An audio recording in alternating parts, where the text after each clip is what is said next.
Yogic, yogic, yogic.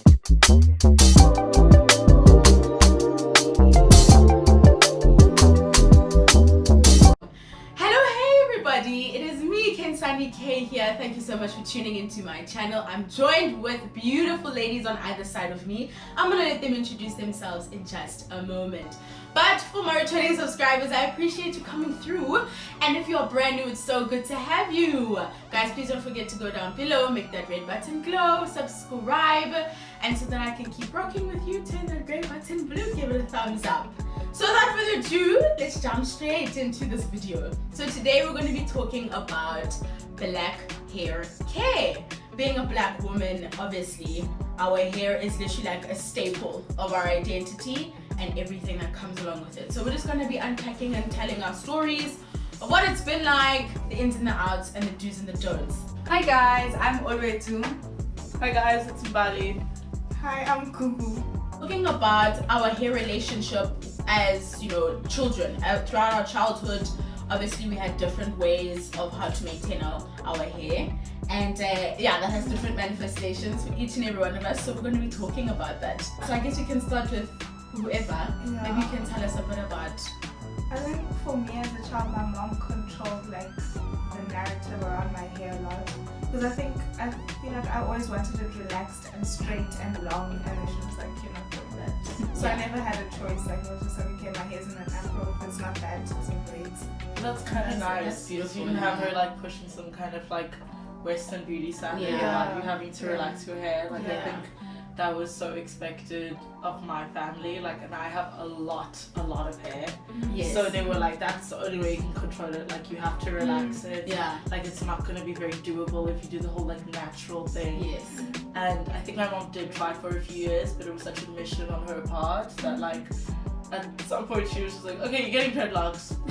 And she also had dreadlocks. So I think it helped that she'd already started. So when I started, I think I was about like 4 or 5. And like started very little, and then it was like me, mom, and dad like all. Dreadlocks. That's so cute. cute. Really I cute. love that. It was really sweet. Yeah. And convenience.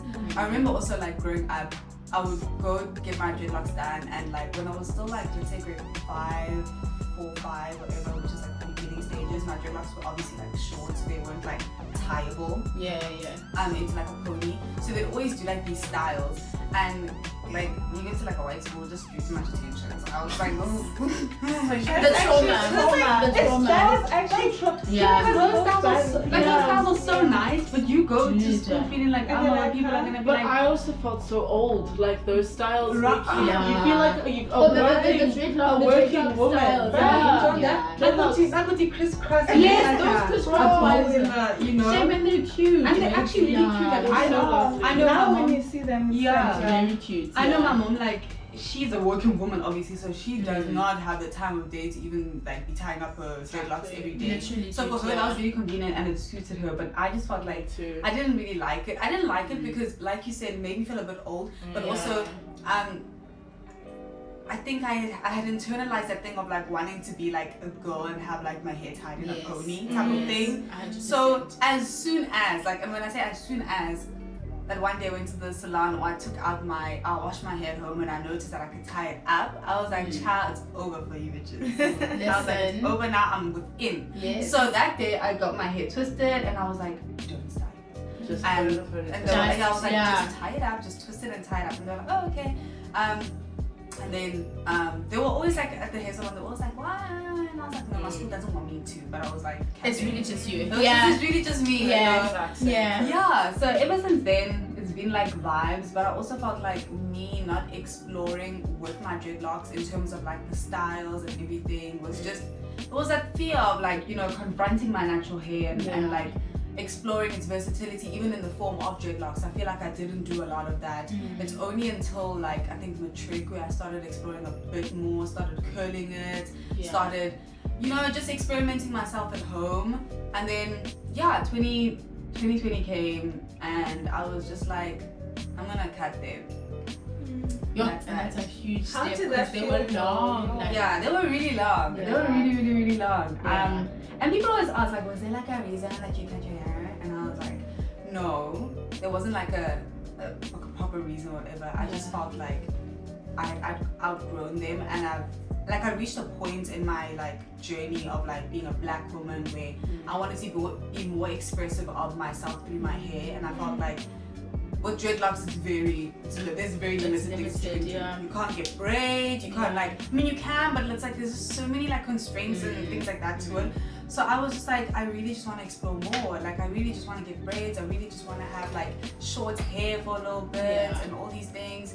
So that was like the main reason for it. And then obviously leaving sort of like high school and like the boundaries of like coming from like, you know, like a Model C school with like very backwards way of thinking, and I was still coming to UCT. I'm coming to like a very liberal area where people are so expressive, like woke and everything. And you see people like doing their braids in pink and all these colors. So I was like, if there was ever a time for me to cut these dreadlocks and to just be who I want to be and express it in whatever way I feel, it's now. So that was the decision that I took, and it's been great.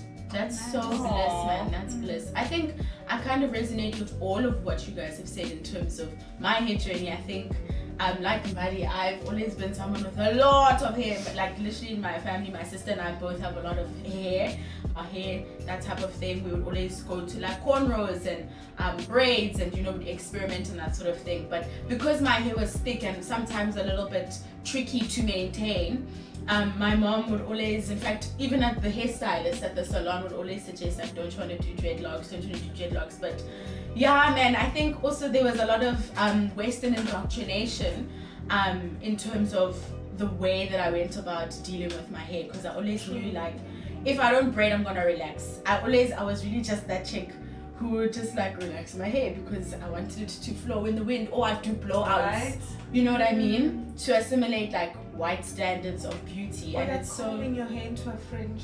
Hi guys, Remember that hump? That was me. I would like do a puff as thick as my hair is, and I would like do a fringe. And like do the sides. Yes, I would always pull out the sides. I would pull out the sides and act like a. Literally, and my mom would, when I did stuff like that, my mom was like, would also be like, what are you doing? And that time your hair don't move. Do you understand? Do you understand? I said, no, mommy, everyone's doing it. Like, oh, you don't get it. I also forced it. Like, yo, 100%. Dude, and there were so many times when I'd relax my hair or like straighten it and do all of these like really damaging things to my hair. My mom would always be like, but you're ruining your natural hair. Your natural hair is so beautiful. She would always advocate for like, you know, having natural hair and just like pushing for it.